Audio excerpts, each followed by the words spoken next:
안녕하세요. 30대 초반의 돌싱녀로 돌아온 여성입니다. 남자 보는 눈이 없다는 말이 있죠. 아마 저를 두고 하는 말일 거예요. 맞아요. 남자 보는 눈이 없어서 최악의 남자와 결혼했고 결국은 이혼했죠.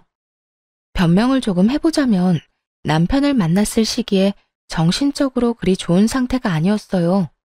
저희 가정이 그렇게 안정적인 것도 아니었고요. 부모님은 매일같이 싸우고 그 밑에서 갈팡질팡하던 외동딸에 불과했으니까요. 그럴 때 만난 남편은 참 좋은 사람이라고 생각됐어요. 젠틀하고 사람을 웃게 해주고 부드럽고 좋은 사람이다 싶었거든요. 그게 다 바람둥이가 지니는 특징인 줄도 모르고 홀라당 넘어가 버렸죠. 남편에게 여자가 많았다는 사실도 결혼하고 몇 년이 지나서야 알았어요.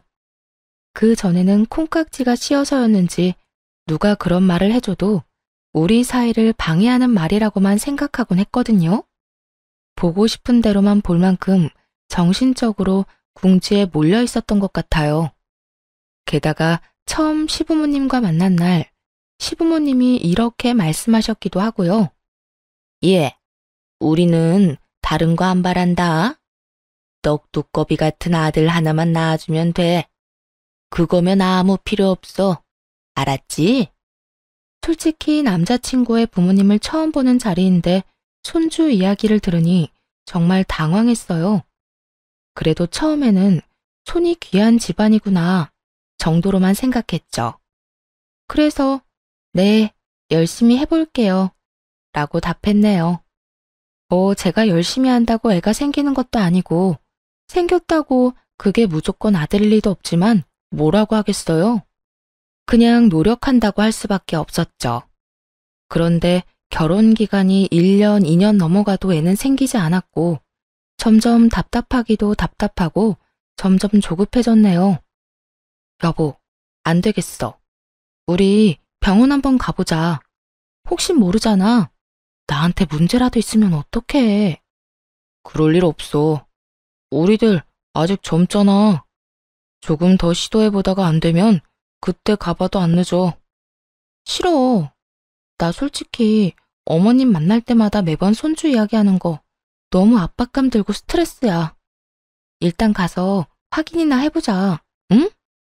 결국 이런 상황에 못 이겨 남편은 난임병원에서 함께 검사를 받았어요. 그런데 놀랍게도 두 사람 다 정상이었죠. 아무 이상이 없다고 하더군요. 남편에게도 저에게도 문제가 없는데 애는 안 생기니 귀신이 곡할 노릇이었죠. 그리고 그때부터였어요.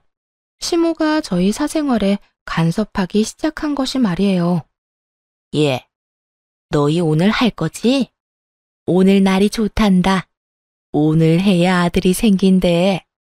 그러니까 잊지 말고 자정 넘기기 전에 해. 네, 알겠어요, 어머님. 시모는 관계를 가질 날짜까지 지정해주며 간섭했어요.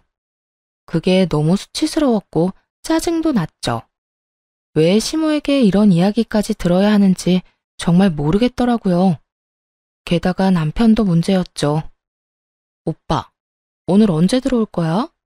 선생님이 어제 오늘 둘 중 하루는 꼭 해야 한다고 했는데 어제도 오빠 늦게 들어왔잖아. 애를 나 혼자 가질 수도 없는 거고 오빠가 좀 신경 써주면 안 돼? 아니, 약속이 있었던 걸 어떡하라고. 그리고 늦게 들어가면 늦게 들어간 대로 하면 되지. 왜 아침부터 전화해서 난리야? 저번에도 그런 식으로 하다가 몇 번을 놓쳤으니까 그렇지. 오빠 어머님이 전화해서 우리 언제 합방해야 되는지 알려줄 정도야. 그 정도면 오빠도 빨리 애 낳고 끝내고 싶지 않아? 그렇다고 약속을 깨고 갈 수는 없잖아. 우리 서로 귀찮게 굴지 말자. 애도 물론 중요하지. 근데 난 내 생활도 중요해. 그 말은 제가 하고 싶은 말이었어요. 저라고 제 생활이 중요하지 않은 건 아니었거든요. 다만 남편과 다르게 너무 많은 압박을 받고 있었고 그 스트레스에서 빨리 벗어나고 싶었을 뿐이에요. 나도 내 인생 살고 싶어. 그러면 우리 이렇게 살지 말자. 오빠가 어머님한테 말씀드려. 우리 이제 아이 안 갖겠다고. 이런 식으로 강압적으로 아이 갖고 싶진 않다고 오빠가 느끼는 그대로 얘기해. 그럼 되잖아. 그냥 무시해. 왜 나한테 그런 일을 떠넘기는 건데? 애가 안 생기는 게 내 탓도 아닌데 왜? 아, 그럼 그게 내 탓이야? 그런데 오빠 탓은 있지. 오빠가 이렇게 시간을 안 지켜주잖아. 의사 선생님이 정해준 시간도 안 지키는데 애를 만들 수 있긴 해? 이렇게 된 거 다 오빠 탓이니까 오빠가 어머니한테 얘기하든지. 그러나 남편은 결국 시모에게 아무런 이야기도 하지 않았어요. 그리고 시모는 애가 생기지 않는다며 또다시 막말을 쏟아내기 시작했고요. 너 젊었을 적에 문란하게 논 거 아니니? 네 과거야 내가 모르지만 그래도 이렇게까지 애가 안 생기는 거 보면 네 자궁에 문제가 있는 것 같아. 너 혹시 애 생겼다가 지우고 그러진 않았어? 정말 지독하게 모욕스러운 말이었어요. 그 말을 듣는데 눈가가 확 뜨거워지더라고요. 문란? 그 말은 저한테 할 게 아니라 남편에게 해야 할 말이었어요. 결혼하고 3년째 되던 해 남편의 외도를 알게 되었는데 정말 충격적이었거든요. 남편은 여자가 엄청 많았더라고요. 지인들에게 알아보니 결혼하기 전에도 많은 여자를 만나고 다녔다고 했고요. 전혀 몰랐던 건 남편이 잘 속인 것도 있겠지만 콩깍지가 씌어서 그런 걸 의심할 생각도 하지 않았기 때문이었죠. 어머님, 문란하다는 말은 저한테 할 게 아니라 어머님 아들한테 하셔야죠. 얼마 전에 남편이 업소 여자랑 바람피다가 저한테 들켰거든요. 뭐? 무슨 말 같지도 않은 소리야? 우리 아들이 뭐가? 너 화난다고 아무 말이나 짓거리는 거지? 난 네 말 못 믿는다. 없는 말 지어내지 마. 못 믿으신다고요? 가방에서 지갑을 꺼내 그 안에 꼬깃꼬깃 접힌 종이 한 장을 시모에게 내밀었어요. 이게 뭐냐? 남편이 쓴 거예요. 한 달 전에 바람피다 들켜서 저한테 쓴 각서요. 못 믿겠으면 아들 불러서 확인해 보시면 되겠네요.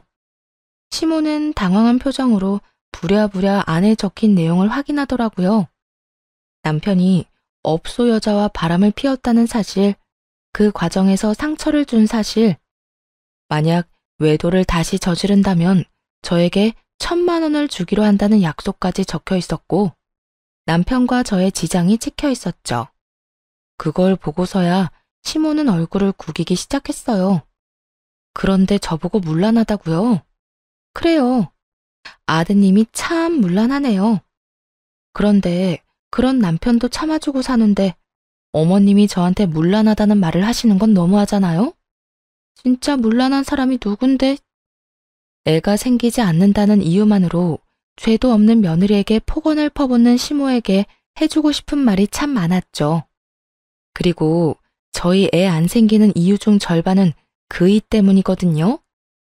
의사가 날짜를 정해주면 뭐 하냐고요? 맨날 바쁘다고 늦게 와서 뻗어 자는데. 그 와중에 업소 여자랑 바람까지 피우고. 여튼 저한테 뭐라고 하지 마시고 아들한테나 잘 좀 하라고 하세요. 네가 얼마나 매력이 없었으면 아들이 밖으로 돌아. 그게 다 네 탓이지 왜 우리 아들 탓이야? 결국 또 제 탓이네요. 그럼 영원히 저한테서는 손주 못 보시겠어요. 그러니까 이왕 이렇게 된 거 애는 포기하세요. 저도 더 이상 집착하지 않기로 했어요. 그리고 앞으로 전화해서 사생활 간섭하는 거 그만두세요. 소름 돋으니까요. 이 말에 시모는 신경질적으로 남편에게 전화를 걸더군요. 당장 오라는 말에도 남편 놈은 느긋하게 등장했어요. 시모가 남편에게 따져 물었죠. 너, 이 각서 내용이 진짜야?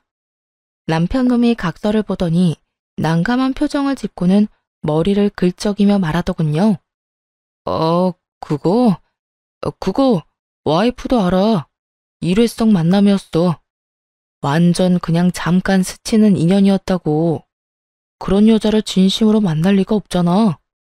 진심이든 놀이든 너 이 짓거리 하느라고 이때까지 손주 만드는데 소홀했던 거야?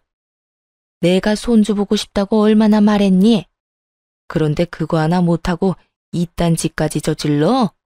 내가 너 때문에 며느리한테 이런 취급 받아야 해. 왜요? 우리 와이프가 뭐라고 했는데? 각서 밝힌 것도 모자라서 우리 엄마한테 또 무슨 소리 했어? 자기 엄마라고 무조건 편부터 들고 나서는 남편놈을 보면서 한심한 표정으로 남편에게 말했죠. 어머님이 나더러 문란하게 놀아서 애 안 생기는 거냐고 묻길래 당신이 나보다 더 문란하다고 말해준 게 다야. 하도 안 믿으시길래 각서 보여드렸고. 그거 보시고는 부끄러우셨는지 당신한테 바로 연락하시던데? 그럼 이게 내가 잘못한 거야? 당신이 잘못한 거야?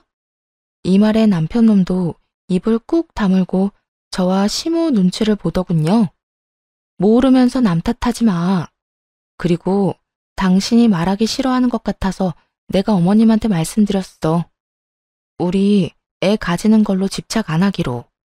당신이 먼저 그렇게 이야기했으니까 앞으로 손주 이야기할 거면 어머님이랑 당신 둘이서 이야기해. 나 빼고. 남편놈과 시모는 그 이후로 더는 손주 이야기를 꺼내지 않았어요. 하지만 점점 이 결혼 생활에 강한 회의감이 들었죠. 이혼에 대해 진지하게 생각하는 계기가 됐거든요. 솔직히 말해서 지금 당장 이혼하고 싶냐고 묻는다면 지금 당장이라도 그렇다고 말할 정도였죠. 하지만 그 당시의 상황이 그리 좋지 않았어요. 애를 가지기 위해 직장까지 그만둔 상태였거든요. 한 달 전 남편의 외도를 알고도 강하게 나가지 못한 이유 역시 그것 때문이었고요. 물론 일회성 만남이라며 남편이 손이 발이 되게 빌었으니 참고 넘어간 것도 있었지만요. 하지만 그보다도 직업도 없는 상황에서 이혼까지 하고 나면 정말 패배자가 된 것 같은 기분이 들 것 같았거든요. 그래서 어떻게든 참았던 건데 시모의 막말과 남편놈의 저런 행동까지 겹치니 도저히 더는 참기 어려웠어요. 그래서 우선 직장부터 다시 구했죠. 다행스럽게도 저번 직장보다도 더 좋은 조건으로 취직할 수 있었네요. 일을 다시 시작한 게 시모와 남편은 마음에 안 드는 듯 했지만 더는 뭐라 말 못하고 하고 싶은 대로 하라며 그냥 놔두더라고요. 하긴 입이 10개라도 할 말이 없겠지만요. 그때부터는 정말 원하는 대로 살아보자 싶었네요. 그리고 다음에도 이런 분통 터지는 일이 있으면 이번에는 무조건 이혼하겠다는 생각을 머리에 콕 박아놨죠. 그렇게 한 달, 2달, 반년이라는 시간이 흐르는 동안 남편과 시모는 딱히 간섭하지 않았고 평온한 시간이 흘렀어요. 둘에게서 눈을 돌리자 정말 평화롭고 좋았죠. 남편도 집에서는 제 눈치를 보기에 바빴고 일찍 집에 들어오려 애쓰더군요. 그런데 폭탄은 언제나 불시에 터지는 법인가 봐요. 어느 날 남편놈이 다른 언질도 없이 웬 갓난아기를 데리고 집에 왔으니까요. 100일도 채 지나지 않아 보이는 어린 아이였어요. 아기를 보고 굳어있는데 남편이 툭 던지더군요. 나한테 동생 하나 있는 거 알지? 이야기를 들어본 적은 있었어요. 남편과 나이 차이가 많이 나는 어린 여동생이라고 했죠. 어릴 때 찍었다던 가족 사진을 본 적은 있었는데 그 외에는 단 한 번도 실제로 보지 못했지만요. 시모와 남편 말로는 제멋대로 사는 자유인이라서 어릴 때 집을 나가 여태까지 돌아오지 않는다고 하더라고요. 게다가 그만큼 사고도 많이 쳤다고 들었고요. 들어는 봤지. 근데 아가씨가 집에 오신 거야? 집에 돌아온 건 아니고 이 애만 맡기고 다시 나갔어. 걔가 어릴 때부터 사고를 좀 치고 다니긴 했는데 이번에는 애를 낳아서 왔더라고. 무슨 사연인지는 모르겠지만 자기는 키울 수 없으니까 엄마한테 키워달라고 데려왔더라고. 그 말을 듣고 당황했어요. 시모에게 맡겼다던 아이를 왜 여기 데려온 건지 솔직히 짐작이 갔지만 생각하고 싶지도 않았거든요. 그런데 남편은 결국 제일 듣고 싶지 않았던 말을 꺼내더군요. 엄마가 동생네 아들을 우리 자식으로 키우라고 하셔서 데리고 왔어. 솔직히 애가 안 생기기도 하고 핏줄이 중요하다면 동생 자식이라도 나는 상관없어. 당신도 굳이 애한테 집착하고 싶지 않다며. 그럼 이 애를 우리 자식으로 키우면 좋잖아. 아무리 그래도 이런 중대한 사항을 저한테 이런 방구도 없이 어떠한 상의도 없이 무턱대고 저지르는 건 아니죠. 얼마나 어이가 없었는지 몰라요. 지금 당장 아기한테 필요한 물건도 없는 건 물론이고 아무런 준비도 되어 있지 않았거든요. 게다가 갓난아기면 일을 하면서 키울 수도 없잖아요. 취직한 지 반년 만에 다시 일을 그만둬야 하는 상황이라 미치겠더라고요. 이건 도저히 아니다 싶어서 남편과 함께 아기를 데리고 시댁으로 찾아갔어요. 물론 따지러 간 거였죠. 어머님, 이게 다 무슨 일이에요? 신우 아이를 저희 아이로 키우라니요. 그럼 넌 애도 안 낳고 키우지도 않으면서 우리 집안 며느리로 편하게 있을 생각이었니? 너도 뭐라도 해야 할 거 아니야. 애 만드는 거에 집착하지 않겠다는 말까지 해놓고서는 너도 참 뻔뻔하기 그지없구나. 뻔뻔하다니. 집착하지 않는다는 게 아이를 가지지 않겠다는 말은 아니잖아요. 생기면 낳을 거예요. 안 생기는 아이를 제가 어떻게 낳겠어요? 그러니 하는 말이야. 내가 너한테 애 낳아달라고 사정하지 않을 테니 이 아이라도 네 자식처럼 키워. 혹시 제가 임신이라도 하면 이 애는 어쩌고요? 걔도 내 핏줄이고 네 남편 핏줄이야. 너 내가 왜 이렇게 정이 없어? 자식 하나 키우나 둘 키우나 똑같아. 너도 좋잖아. 내가 더는 잔소리 안 하겠다는데. 물론 잔소리를 안 하면 좋긴 하죠. 하지만 그거랑은 다르잖아요. 이건 정말 선을 넘은 거 아닌가요?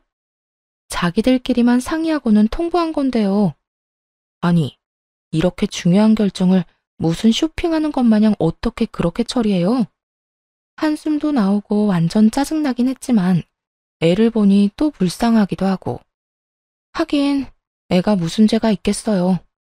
이미 제 아이를 키우고 있었다면 아마 절대로 이 애를 받지 않았겠죠. 하지만 일단 애가 들어설 기미가 없으니 우선은 애를 데리고 오긴 했어요. 아가씨는 언제쯤 집에 돌아올 것 같아? 나야 모르지. 그런데 애 낳고 도망갔는데 돌아올까? 돌아와서도 모르는 애 취급하겠지. 그냥 우리 애로 키우자. 나도 많이 도와줄게. 너도 애 많이 갖고 싶어 했잖아. 남편 말을 들으니 측은함도 들더군요. 그래도 동정심으로 이런 중대사를 결정하고 싶지는 않았습니다. 일단 3개월, 딱 3개월만 애를 키워볼게. 내 아이로 등록하는 건 그 뒤에 결정할 거야.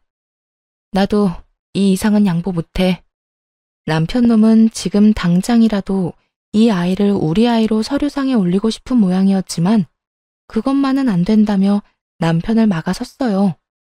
섣불리 행동했다가 피 볼 일은 만들고 싶지 않았거든요. 그런데 남편 놈은 애를 데려온 이후로 매일같이 난리를 치더군요. 이 애의 출생 신고를 우리 앞으로 해야 한다면서요. 어차피 우리가 키울 거면 우리 앞으로 출생 신고하는 게 맞아.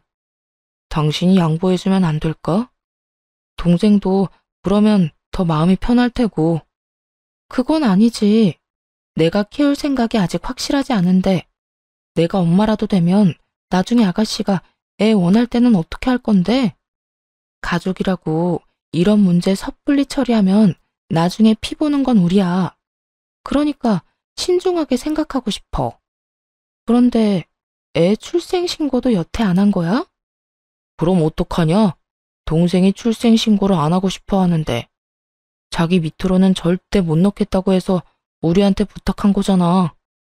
나는 당장이라도 내 아들로 등록하고 싶지만 어차피 당신 동의가 필요하니까. 그렇다고 내 애가 아닌데 내 애로 등록하는 건 쉬운 일이야? 나한테는 큰일이라고. 일단 좀 더 지켜보자. 그렇게 겨우 잠잠해졌죠. 그리고 그 이후로 딱 2달 정도 지났을 무렵 일이 터졌어요.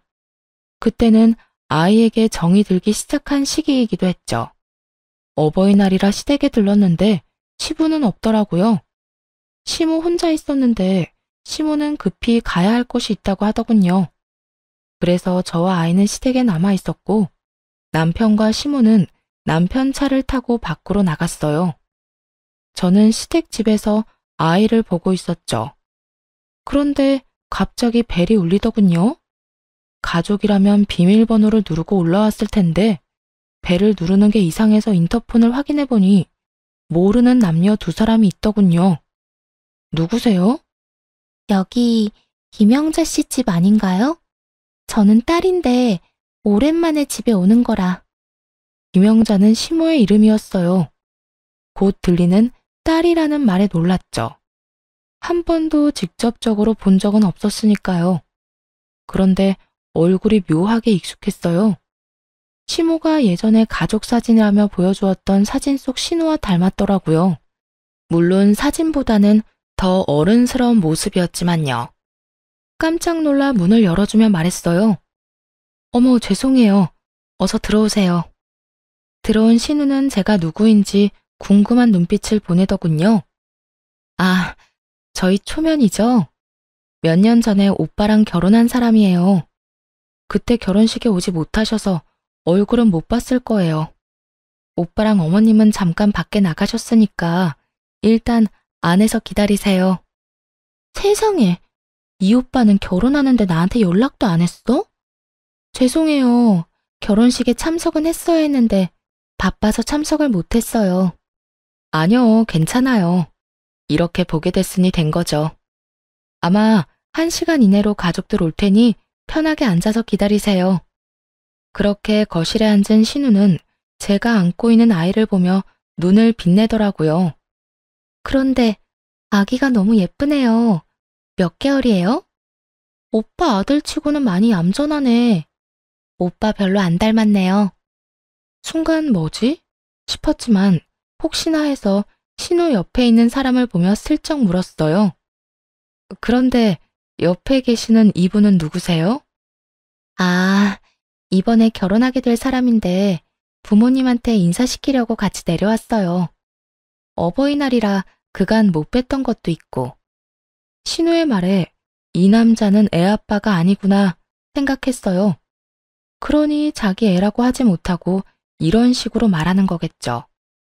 음료수라도 내드리기 위해 부엌으로 가는데 신우가 따라오더군요. 그래서 거실에 들리지 않도록 작은 목소리로 신우에게 물었어요. 아가씨, 그런데 제가 너무 궁금해서 그런데 저희한테 맡긴 애 아빠가 이분이 아닌 거죠? 네? 그게 무슨 소리예요? 신우가 펄쩍 뛰며 놀라서 반문하더군요. 이걸 모른 척 해줬어야 했나? 싶어서 다시 말했어요. 미안해요. 비밀인 거죠. 사실 2달 전에 저희도 급하게 애를 맡게 된 데다가 아가씨가 이렇게 다시 집을 찾을 줄 몰랐어요. 혹시 불편하시면 저랑 아기는 나가 있을까요? 애 얼굴 보면 좀 그렇잖아요. 지금 무슨 소리예요? 제 아이라니요. 저는 아이 한 번도 본 적 없어요. 제 몸을 좀 보세요. 저 아기가 아무리 많이 봐줘도 6개월밖에 안 돼 보이는데 제가 애 낳고 6개월밖에 안 된 산모처럼 보이세요? 신우는 아주 팔짝 뛰며 화를 내더군요. 하긴 저도 이상하긴 했어요. 아이를 낳아본 적은 없지만 산후의 몸무게가 빨리 빠지지 않는다고 들었거든요. 게다가 신우는 굉장히 마른 타입이었어요. 배가 하나도 없이 홀쭉하더라고요. 도대체 그런 소리는 어디서 들으신 거예요? 우리 오빠가 그래요? 아니면 엄마가? 2사람 다 저한테 데리고 와서는 신우가 애 낳고 갔다고 우리 보고 키우라고 해서 제가 지금 이 아이를 키우고 있는 거거든요. 그러면 이 애는 누구예요? 이 말에 신우가 더 크게 화를 냈어요. 그걸 제가 어떻게 알아요? 진짜 우리 엄마랑 오빠가 이 애를 제 애라고 말했다고요? 네, 제가 아이가 안 생기니 이 애를 우리 애로 키우라고. 그런데 아가씨 애가 아니면 얘는 누구 애죠? 신우와 이야기를 나누는 도중에 도어락이 열리며 남편과 시모가 들어왔습니다. 둘은 저와 신우가 함께 있는 모습을 보고 당황스러운 표정을 지으며 말했어요. 네가 여기는 무슨 일이야? 오빠, 엄마, 어떻게 이럴 수 있어요? 이래서 이 집에 오기 싫었어. 멀쩡한 처녀를 유부녀로 만드는 이런 인간들 때문에. 어릴 때는 그렇게 차별하면서 괴롭혀놓고 이제는 딸 자식 앞길까지 막으려고 작정하셨어요? 야, 그만해. 나가서 이야기해, 나가서. 됐어, 이거 나. 오빠야말로 정신 차려. 이 애가 내 애라고? 어디 내가 진짜로 애를 낳았는지 건강보험공단에 서류라도 떼러 가볼까? 애를 낳았으면 산부인과 진료 기록이라도 있겠지. 제발 그만 좀 해라. 나가서 이야기하자고 그러지 않니? 나가서 둘이서 이야기해. 속 시끄럽게 여기서 이러지 말고. 엄마야말로 그렇게 살지 마. 내가 이래서 집 나간 거야. 결혼할 남자 데리고 오랜만에 집에 왔더니 뭐? 내 애를 오빠한테 키워달라고 했다고? 말이 되는 소리를 해. 신우의 악에 바친 소리에 시모와 남편놈 둘 다 사색이 되어서는 제 눈치만 보고 있더군요. 게다가 신우의 이야기는 그동안 아무것도 모르고 애를 키우던 제게 의심의 불씨가 되었어요. 어머님, 여보, 그럼 이 애는 누구 애야? 나한테는 분명 아가씨가 낳은 아이라고 했잖아. 그런데 아가씨 애가 아니면 도대체 어디서 데려온 애야? 아버지 쪽 먼 친척이야. 우리도 가까운 사이는 아니야. 그럼 처음부터 그렇게 이야기하면 됐지. 왜 당신 동생이 낳은 아이라고 거짓말했어? 거짓말이 아니고 그래야 당신이 애를 봐줄 것 같아서. 아니야. 당신 지금 너무 이상해.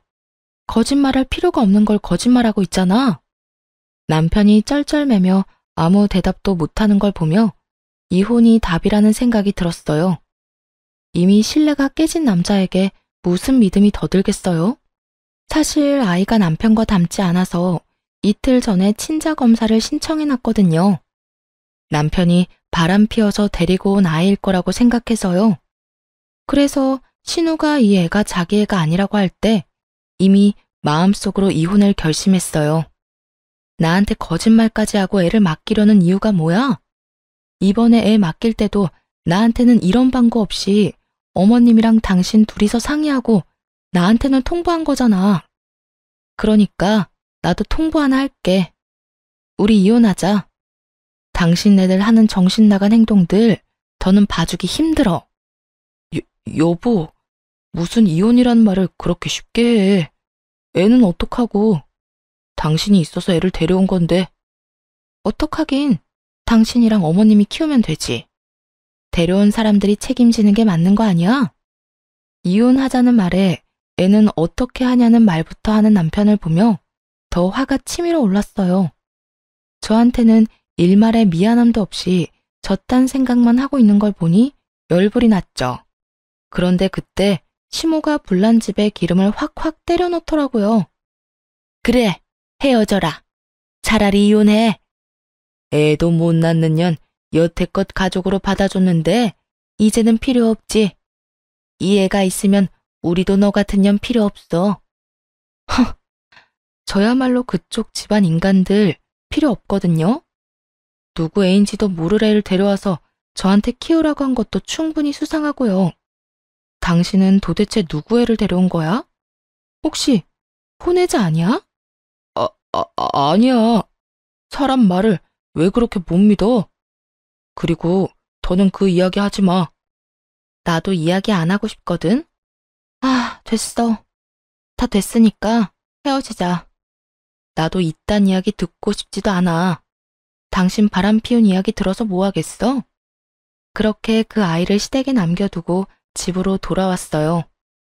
남편은 대화하기를 꺼리는 건지 마주치기가 싫은 건지 집에도 들어오지도 않았죠. 솔직히 다행이라고 생각했어요. 얼굴 마주하면 고성과 주먹이 오갈 것 같았거든요. 그저 친자 확인 검사 결과만 기다렸죠. 그 결과만 나오면 남편을 유책 배우자로 만들고 바로 이혼할 생각이었어요. 며칠이 지나고 어느 날 폰을 잃어버리는 일이 생겼어요. 급하게 연락은 해야 하는데 폰은 없고 결국 어쩔 수 없이 급한 대로 집에 있던 컴퓨터로 카톡을 연결하려고 했죠. 그런데 남편의 컴퓨터라 그런지 남편의 카톡 창이 자동으로 뜨더군요. 잠금 모드라 비밀번호가 걸려 있었는데 단순하게도 0000으로 되어 있더라고요. 그렇게 의도치 않게 남편의 카톡을 탐방하다가 원무과라는 이름을 보게 되었어요. 보통은 원무과 누구누구 이렇게 적어 놓아야 하는데 그냥 원무과라고만 적힌 게 이상하더라고요. 그렇게 카톡을 열었다가 기겁할 뻔했네요. 두 사람의 대화는 통상적인 직원 간의 대화가 아니었거든요. 처음부터 속일 작정으로 만들어둔 이름이더라고요. 그 원무과는 남편의 상간녀였고요. 대화 내역은 1년 반 전으로 거슬러 올라갔습니다. 오늘 좋은 시간 보냈다. 너와 함께 계속 있고 싶었다. 그리고 차마 설명할 수 없을 만한 사진을 주고받은 것까지 확인했어요. 게다가 더 큰 문제는 대화가 이어진 지 반년도 안 되었을 때였어요. 상간녀가 대형 폭탄을 터뜨렸더군요. 아이가 생겼다고요. 이 대목에서 확신했죠. 이 아이가 바로 제가 키우고 있던 그 아이라는 걸.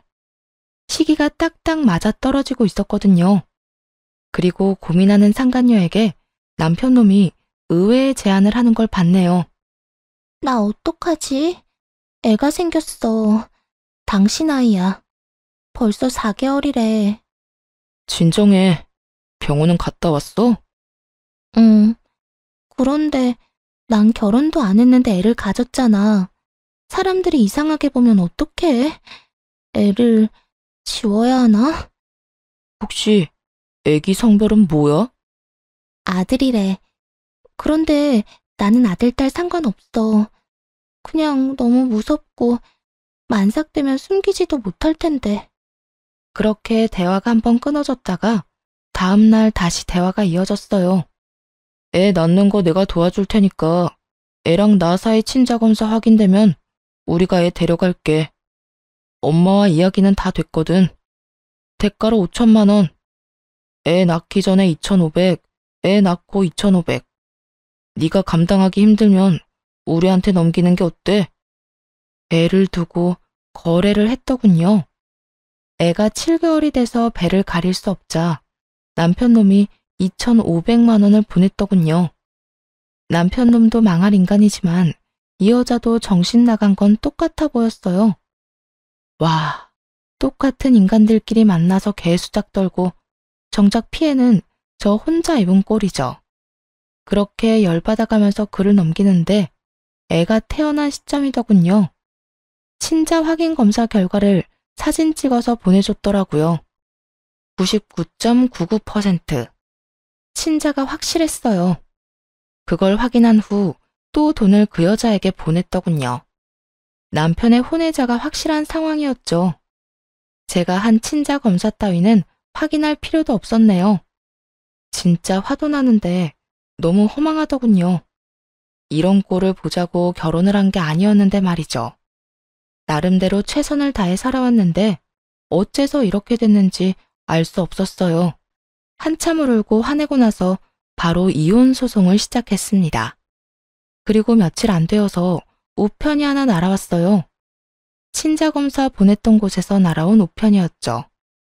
확인할 필요도 없었지만 수고가 아까워 봉투를 열었고 또 한 번 놀랐네요. 멍하니 보면서 이게 무슨 일인가 싶었어요. 제가 한 친자검사에서는 남편의 친자가 아니라고 나왔더라고요. 남편의 머리카락과 아이의 머리카락을 함께 보냈었거든요. 잘못될 리는 없었죠. 그런데 결과는 상간녀가 보내준 검사와 정반대니 놀랄 수밖에요. 남편놈이 자기 자식도 아닌 애를 키우고 있다고 생각하니 순식간에 기분이 좀 나아지더라고요. 그래, 너도 뒤통수 한 대 맞아봐라. 그 심정으로 검사 결과를 숨기고 소송을 진행했어요. 그리고 몇 달 지나지 않아 이혼 판결이 났죠. 애도 없고 짧은 결혼 기간 덕분인지 모르겠지만 생각보다 일찍 판결이 났네요. 이혼 소송 동안 누구의 아이인지 모르려는 시모가 보고 있었고 남편 놈은 집에 들어오지도 않았어요. 상간녀 집에 갔나 싶었는데 또 그것도 아니더라고요. 알고 보니 시댁에서 지내고 있었는데 이상하다 싶었어요. 이혼하고 나면 그 여자랑 살 거라고 생각했거든요. 그런데 그런 낌새가 없으니 이상했죠. 그래도 뭐 상간녀 위자료 소송도 했고 이제 알바겠어요? 이혼 소송 중이니 둘 다 자제하느라 그런가 보다 했어요. 남편 놈은 뭐가 그렇게 급한지 이혼 소송이 마무리되기도 전부터 아이를 자기 자식이라고 출생신고를 했더군요. 저는 상관없는 일이었지만 그게 남편에게 악수가 될 거라고 예상했어요. 그리고 자기 자식이라며 출생신고하는 남편 놈을 보며 속으로 한참을 비웃었네요. 자기 앞날을 모르고 행복에 겨워하는 웃긴 놈이더라고요. 그런데 순간적으로 그런 생각이 들더라고요. 이 놈을 더 열받게 하려면 어떻게 해야 하나 하는 생각이요. 그때 그 상간녀가 보냈다던 친자검사 결과지가 생각났어요.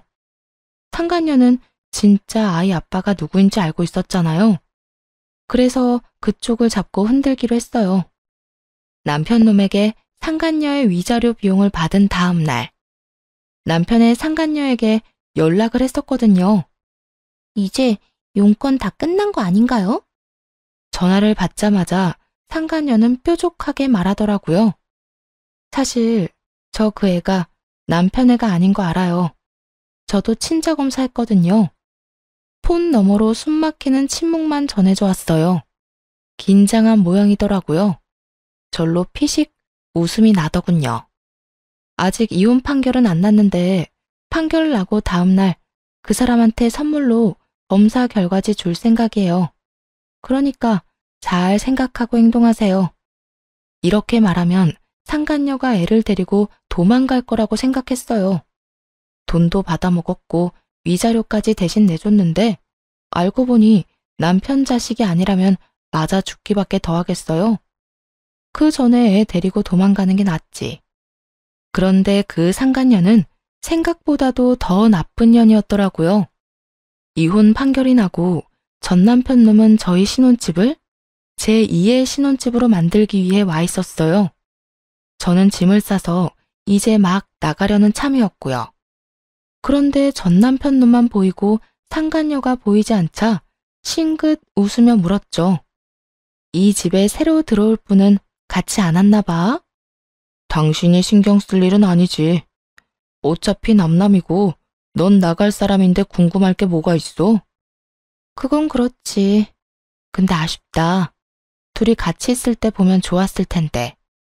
마음에도 없는 소리를 하며 남편에게 서류를 한 장 내밀었어요. 자, 내 마지막 선물이야. 그래도 이건 알려주고 가야 할 것 같아서.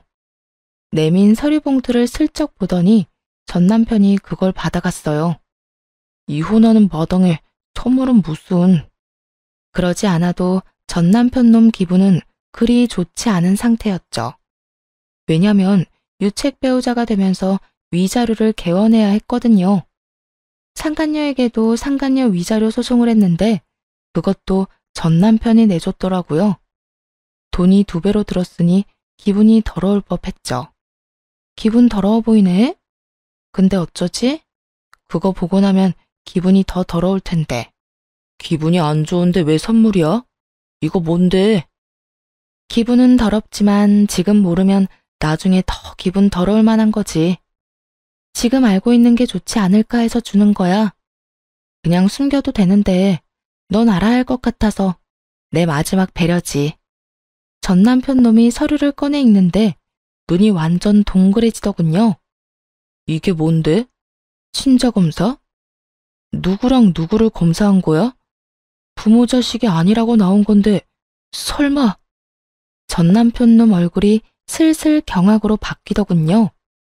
그걸 보는데 즐거워 웃음이 나오더라고요. 맞아. 너랑 네가 데려온 아이.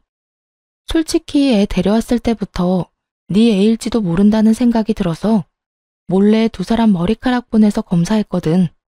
근데 짜잔. 축하해. 너 아빠 아니래. 너도 좋지? 애가 없잖아. 이게 진짜 나랑 애기 거라고? 너 거짓말이지? 이거 장난치는 거잖아. 장난이라고 생각하고 싶으면 그렇게 하든가. 정 못 믿겠으면 네가 직접 가서 확인해보지 그래? 근데 너 어떡하냐? 걔 벌써 네 아들로 출생신고하지 않았어? 어쩌냐? 뻐꾸기 새끼 열심히 키우게 생겼네. 전 남편 놈을 보며 비웃으며 말했더니 너무 놀랐는지 눈동자가 떨리더군요. 아니야, 이럴 리 없어. 내가 확인 벌써 다 했다고. 친자 검사 결과도 받았는데. 그거야 알 수 없지. 그 여자가 너랑만 바람 피웠을까? 다른 남자도 있었으면 그 남자랑 애 친자 검사한 결과를 너한테 보냈을 수도 있잖아. 안 그래? 그런데 그 여자 오늘 왜 안 왔어? 이 말에 전 남편 놈이 부들부들 떨며 그대로 나가버리더군요. 딱 보니 다시 검사하러 가는 모양이었죠. 급한 뒤통수가 딱 그렇게 보였어요. 그리고 한 달쯤 뒤부터 전 남편 놈이 사람을 하나 찾고 있다는 이야기를 들었죠. 애가 자기 자식이 아니라는 걸 확인하고 상간녀를 찾아갔는데 상간녀는 이미 튄 모양이더라고요. 게다가 애까지 버리고요. 솔직히 그 여자가 애는 데리고 갈 거라고 생각했거든요. 나쁜 인간은 년이든 놈이든 똑같이 나쁘더라고요. 뭐든 상상을 초월한다고 해야 하나요? 하긴 5천만 원이나 받고 상간녀 위자료 소송비까지 전 남편 놈이 대신 내줬는데 들키면 큰일 나겠다 싶었겠죠. 그렇게 상간녀는 도망가고 전 남편 놈은 그런 상간녀 쫓아서 미친놈처럼 돌아다니고 우습더군요. 주변 사람들이 이상하게 봐도 상간녀에게 당했다는 말도 못하는 처지였죠. 아마 전 시모에게도 이야기 안 한 모양이었어요. 전 시모가 전 남편 놈 이상 행동 때문에 저를 찾아온 거 보면요. 혼이 빠진 전 남편 놈 때문에 전 시모가 찾아온 건 이혼하고 2달쯤 뒤였어요. 전 시모가 고급 유모차에 애를 태워서는 회사까지 찾아가서 기다리고 있더군요. 설마 저를 보러 왔다는 생각은 하지도 못하고 그냥 지나치려는데 붙잡으며 잠깐 이야기라도 하자고 하더라고요. 무슨 일이세요? 이제 저랑은 남남이신데 할 말이 남은 것도 아닐 것 같고. 너 곱게 헤어진 줄 알았더니 또 무슨 수작이야? 왜 우리 아들을 못 살게 굴어? 이번엔 무슨 말을 했길래 애가 혼이 다 빠져서 난리야? 혼이 다 빠졌어요? 하긴 그럴 수밖에요. 그런데 그거 제가 그런 거 아닌데 왜 저한테 오셨어요? 수작은 제가 아니라 다른 사람이 한 건데. 하긴 꼴을 보니 아직도 모르시는 것 같네요.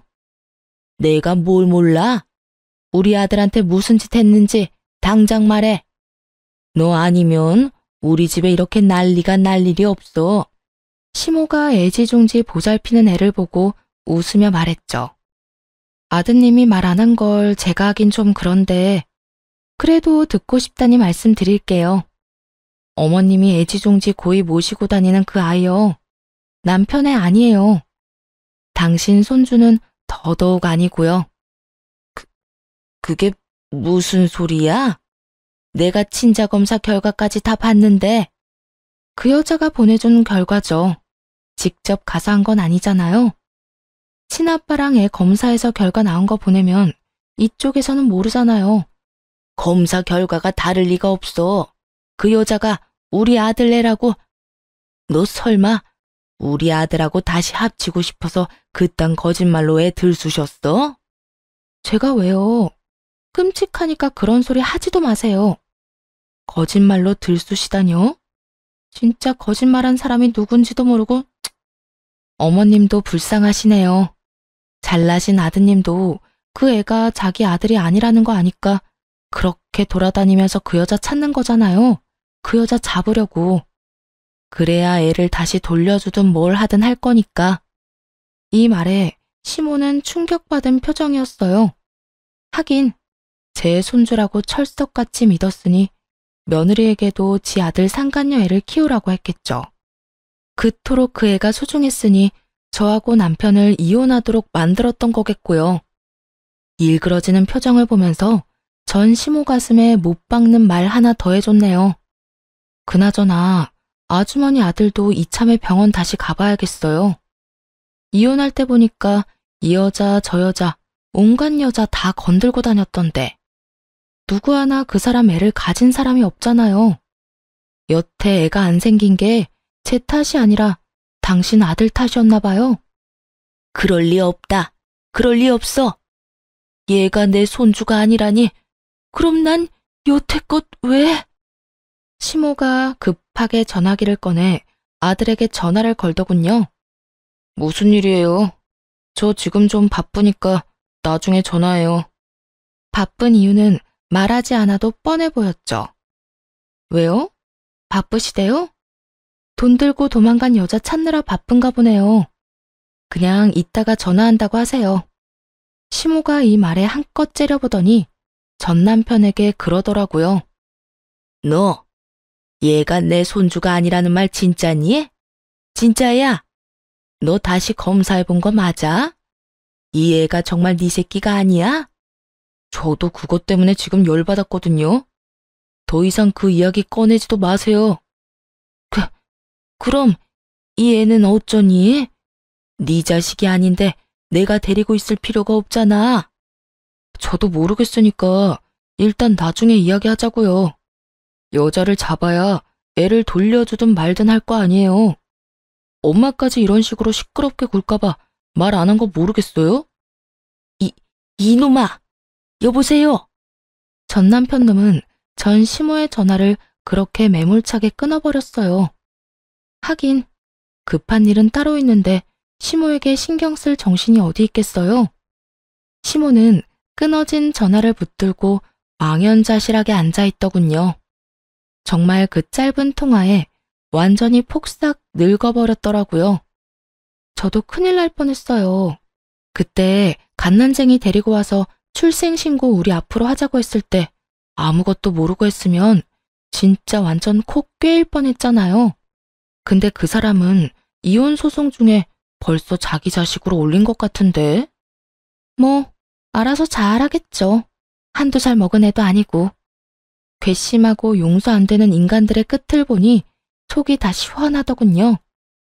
사라진 상간녀나 잘 찾아보세요. 위자료에 애 넘기는 값으로 6천만 원을 넘게 쓰도록 만들었는데 한 푼이라도 건지려면 여자 찾아야 하지 않겠어요? 그리고 그 애도 그 여자한테 넘겨주려면 말이에요. 시모는 부들부들 떨며 말도 못하고 굳어 있었어요. 한마디라도 쏘아붙이고 싶겠지만 그럴 수 있는 정신도 없나 보더라고요. 하기야 아이와 상간녀 생각으로 온통 가득할 테니 말이에요. 그런 시모를 놔두고 혼자 나왔네요. 나중에 이야기 들어보니 이 여자를 찾지도 못하고 애도 여전히 키우고 있다더군요. 생각 외로 기른정이 컸나 싶었는데 그건 전혀 아니었고요. 이 아이를 받아올 때 준 돈 5천만 원을 그 여자에게 되돌려 받으려면 애가 있어야 된다고 생각했던 모양이에요. 그런데 알기로는 그런 부정한 방법으로 건넨 돈은 못 돌려받는다고 알고 있는데 뭐 어떻게 될지는 그들만이 알겠죠. 그것도 그 여자가 잡혀야 어떻게 할 수 있을 텐데 여자는 하늘로 솟았는지 땅으로 꺼졌는지 보이지도 않는다고 하고요. 시간이 지날수록 힘들어지는 건 전 남편과 시모겠죠. 저야 그 인간들이 더 고통받도록 그 여자를 못 찾았으면 하는 마음이지만요. 글을 쓰고 나니 속이 더 후련한 것 같아요. 저한테는 이제 완료형이지만 그 인간들에게는 현재 진행형인 고통. 어떻게 재밌게 보셨나 모르겠네요. 긴 글 읽어주셔서 감사하고 모두 행복한 하루 보내세요.